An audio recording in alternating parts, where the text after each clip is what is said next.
2-3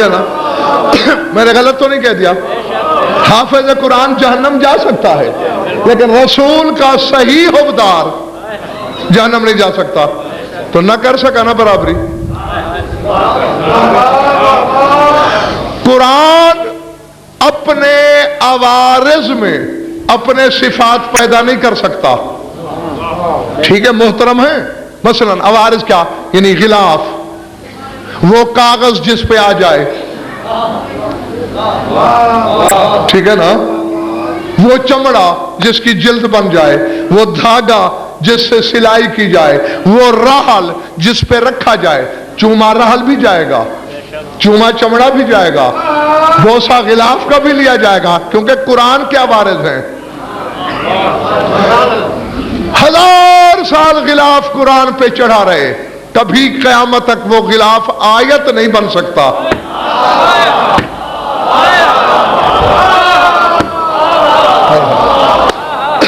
ٹھیک ہے نا؟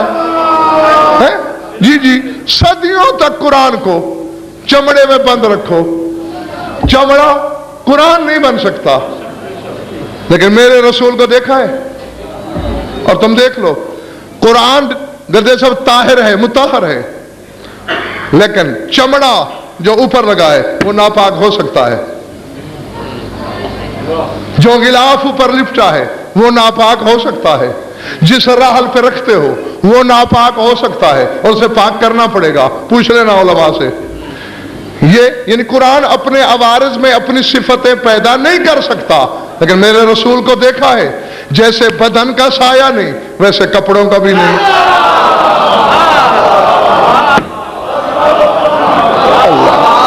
اللہ سمجھ میں آ رہی بات جانی؟ جو حقیقت جسد رسول کی ہے وہی کاٹ کے پھینکے ہوئے بالوں کی ہے. اسی لیے تو میرا مولا رضا کہہ رہا ہے کہ جو حقیقت ان بالوں کی وہی میری، یعنی اپنی حقیقت کے ساتھ بالوں کی حقیقت کو مثال دیا. میں نے کہا نا کہ کپڑا، چمڑا، لکڑی آیت نہیں بن سکتی، لیکن رسول کا اترا ہوا ناخن بھی رسول ہے.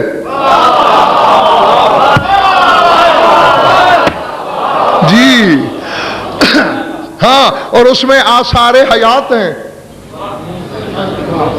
ایک دن تمہارے رسول نے ناخن اتارے، 10 انگلیوں کے، ہاتھوں کے اور 10 پاؤں کے، اور ایک کپڑے میں لپیٹ کے جناب خدیجہ سے کہا کہ اسے کہیں محفوظ جگہ پہ دفن کرا دینا. بی بی نے الماری میں رکھ دیے. رات کو تجلیات اور قرآن کی تلاوت کی آوازیں آ رہی ہیں، پروں کی سرسراہٹیں اٹھی، فرشتوں کے غول آ رہے ہیں، جا رہے ہیں، اور وہی ناخن قرآن کی تلاوت کر رہے ہیں.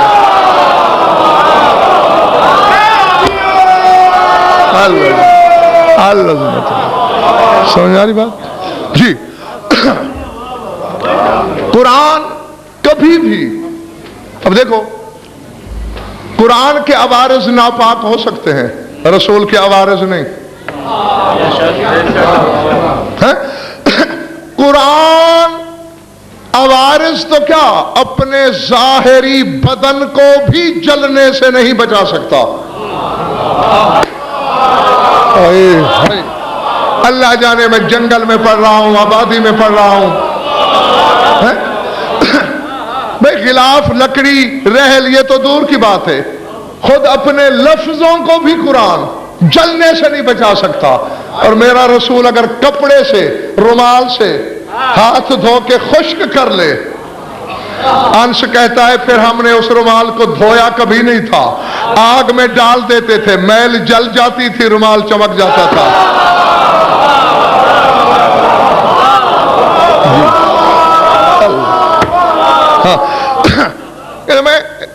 ایک دو مثالیں میں نے تمہاری خدمت میں پیش کیا، ورنہ میں نے کہا اس پہ تو اشرا پڑھا جا سکتا ہے پورا. قرآن خود عالم بالا سے آیا ہے، جا سکتا ہے، عوارض کو لے کے نہیں جا سکتا. پڑھ لو کتابیں. میرے کہے پہ بھروسہ نہیں کرتے مت کرو. ہاں میں اپنا آپ منوانے آیا ہی نہیں، یہ میرا مقصد ہی نہیں. ہاں میں تو 14 منوانے آیا ہوں، جیسے 14 اس کو منوانے آئے. سر اٹھانا، بے شک جا کے تحقیق کر لینا، پوچھنا کہ یہ حدیث ہے یا نہیں کہ قیامت سے کچھ دن پہلے قرآن چلا جائے گا واپس آسمانوں پہ۔ کیسے؟ لکھا ہوا چھپا ہوا قرآن گھر میں رکھو گے، کھول کے دیکھو گے خالی کاغذ پڑا ہے، آیتیں غائب۔ جی یہ تیرے رسول کی حدیث ہے ڈاکٹر صاحب، میں خود نہیں کہہ رہا اپنی طرف سے، خالی کاغذ، حتیٰ کہ حافظوں کے سینے خالی ہو جائیں گے، جن کو یاد ہے دماغ سے مٹ جائے گا، یعنی دماغوں سے اٹھ کے چلا گیا، سینوں سے نکل کے اڑ گیا، کاغذ سے اٹھ کے اڑ گیا، لیکن نہ کاغذ کو ساتھ لے جا سکا، نہ لکڑی کو ساتھ لے جا سکا، نہ چمڑے کو ساتھ لے جا سکا۔ یہ برابری کرے گا میرے رسول کی جو شب معراج جوتی کے چمڑے کو بھی عرش پہ لے گیا۔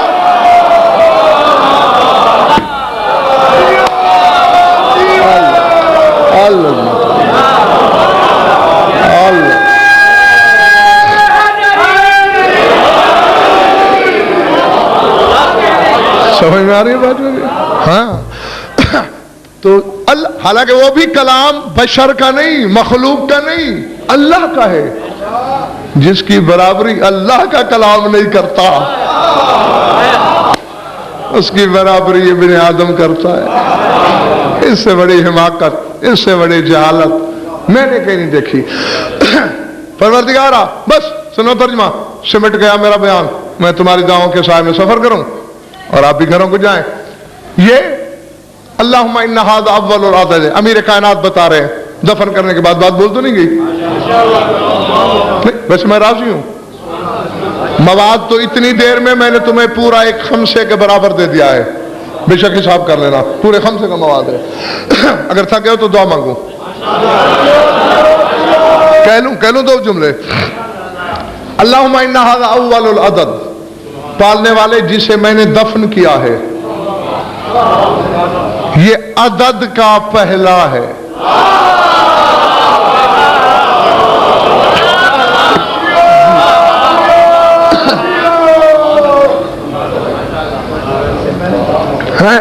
اور عدد کا پہلا کیا ہوتا ہے؟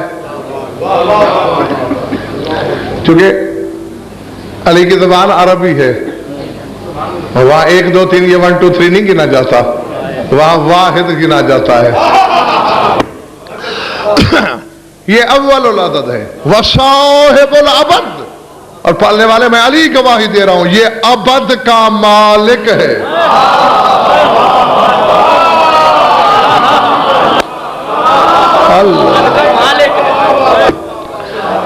ازل ابد دو لفظ سنے ہیں نا، ازل جس کی ابتدا کا پتہ نہ ہو، ابد جس کی انتہا کا پتہ نہ ہو۔ ازل اس وقت کو کہتے ہیں اللہ تھا، مخلوق نہیں تھی۔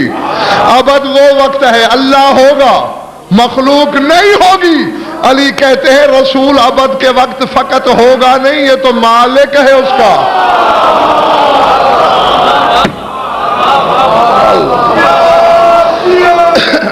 العظمت العظمت جیتے رہو۔ اب اس فکرے کو غور سے سننا ہے۔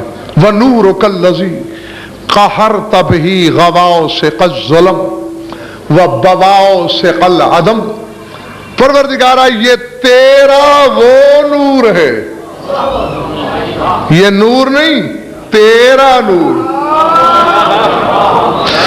نور اور اس کے نور میں بڑا فرق ہے۔ نور بے نور ہو جائیں گے گردے صاحب۔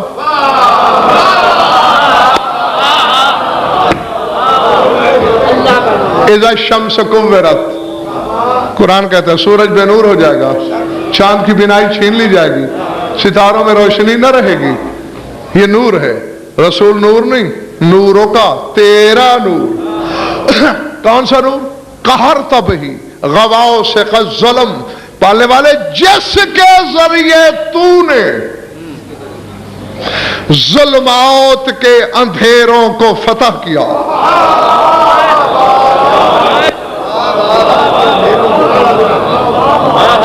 کچھ پلے پڑی میری بات؟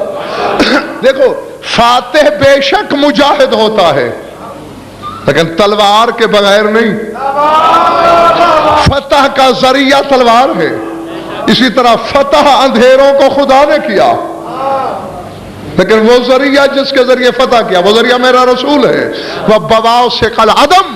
اور علی فرما رہے پالنے والے میں گواہی دیتا ہوں یہ وہ ہے جس کے ذریعے تو نے عدم کی منہ بند کلیوں پہ غلبہ پایا.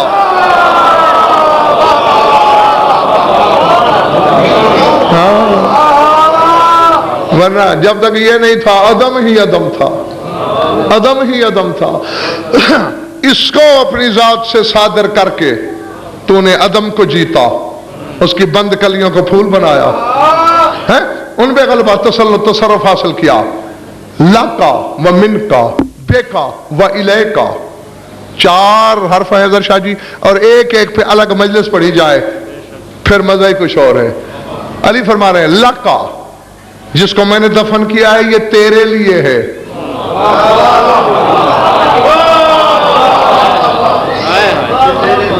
نہیں بڑا شوق ہے نا تمہیں رسول جیسا بننے کا.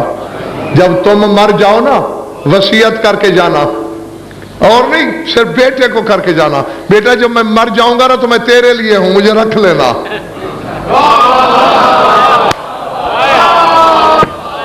جو مرا ہوا بھی اس کے لیے ہو.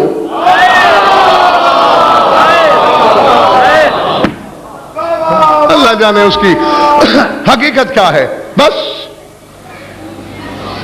بہت تصور سے پہلے سمیٹ دیا ہے میں نے اپنے بیان کو.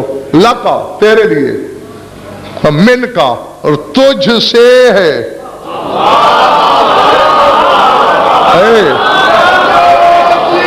بیٹھے ہو ملتان والوں چلے گئے. انی خالق بشرم من طین. آدم کس سے ہے؟ من طین، مٹی سے. رسول من کا تجھ سے. نہیں تیرے مولا کا فرمان نہ ہو زبان کٹوا دوں، ترجمے میں خیانت رہو، ڈولی کھاؤں، نا میزان عقل میں تول. آدم من طین یا من تراب، اور علی کہہ رہا ہے من کا تجھ سے.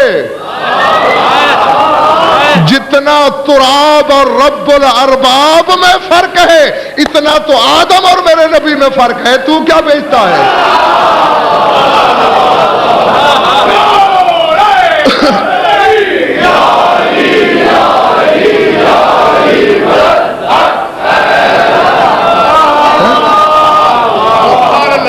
العظمت للہ.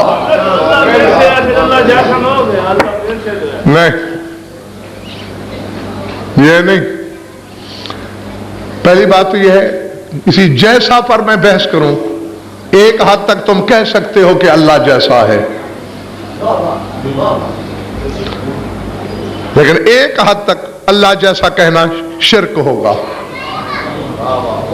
اس لیے میں کہا کرتا ہوں نا یہ تلوار کی دھار سے زیادہ باریک مرحلہ ہے جہاں 14 کا مسکن ہے. ایک لحاظ سے درست ہے کہ اللہ جیسے ہیں، لیکن دوسرے لحاظ سے شرک ہے کہ اللہ جیسے ہیں. ویسے تو یہ بات طے ہے کہ جو کسی جیسا ہوتا ہے وہ کم از کم وہ تو نہیں ہوتا نا.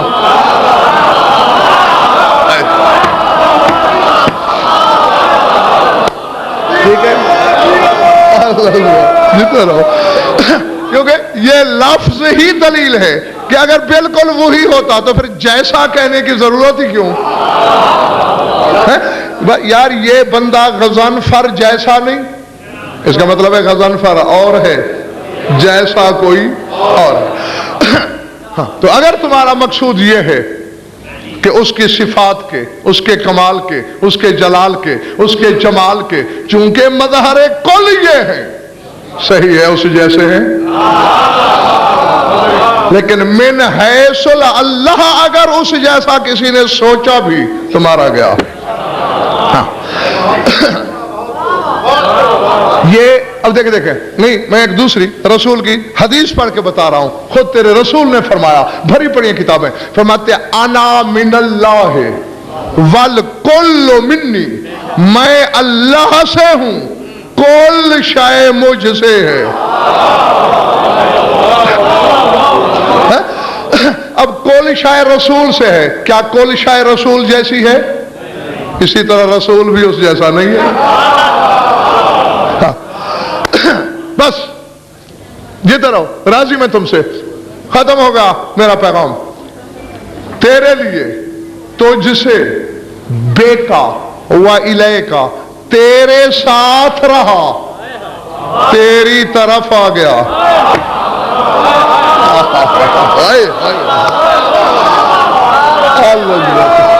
العظمت للہ. بے کا و الیہ کا، تیرے ہی ساتھ رہا، الگ تو تھا ہی نہیں، اور تیری ہی طرف لوٹ کے آیا. ہونا بھی ایسے چاہیے. اس کی مثال بالکل وہی ہے. سورج جب نکلتا ہے، نکلتے ہی شعاع نہیں ہوتی، صرف سورج ہوتا ہے. لیکن اس وقت نہ اس کی معرفت ہو سکتی ہے، نہ اس کی صفات کا پتہ چل سکتا ہے. بس ایک سرخ رنگ کا، شنگرفی رنگ کا تھال سا نظر آتا ہے. 8 منٹ اور 26 سیکنڈ کے بعد سورج کا تعارف ہوتا ہے، پہلی شعاع جب زمین کو چھوتی ہے. سمجھ میں آ رہی بات میری یا نہیں؟ جی. اب یہ جو شعاع ہے، یہ سورج سے خلق نہیں ہوئی، سورج سے صادر ہوئی ہے. اور شعاع سورج بھی نہیں ہے،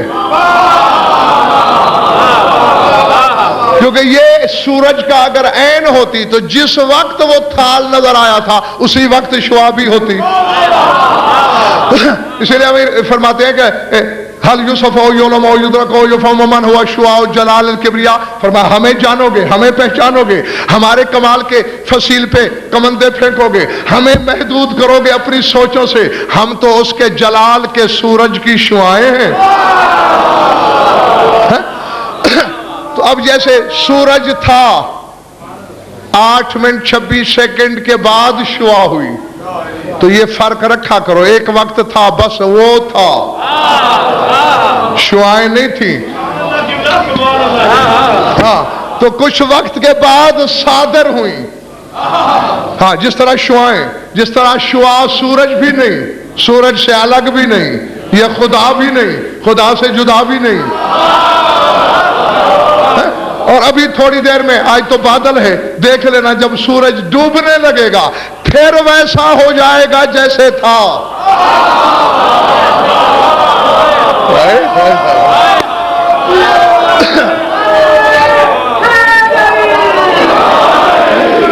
پھر ویسا جیسا تھا.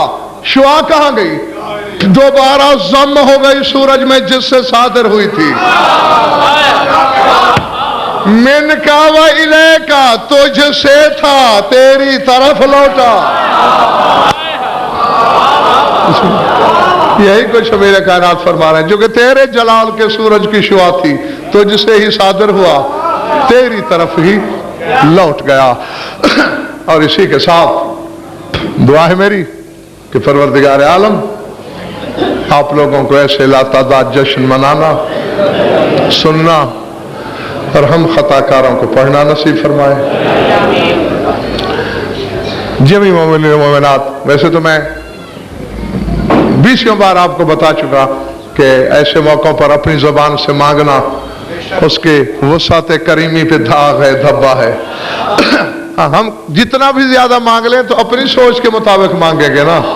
ایسے موقعوں پہ تو بس یہ کہنا چاہیے کہ پالنے والے، آنے والے کی جتنی خوشی ہے تجھ بے دل کے دل میں، اور اس کی خوشی کے صدقے میں تو جو لٹا سکتا ہے، عطا کر سکتا ہے، ہماری جھولی پھیلی ہوئی ہے، اس میں ڈال دے.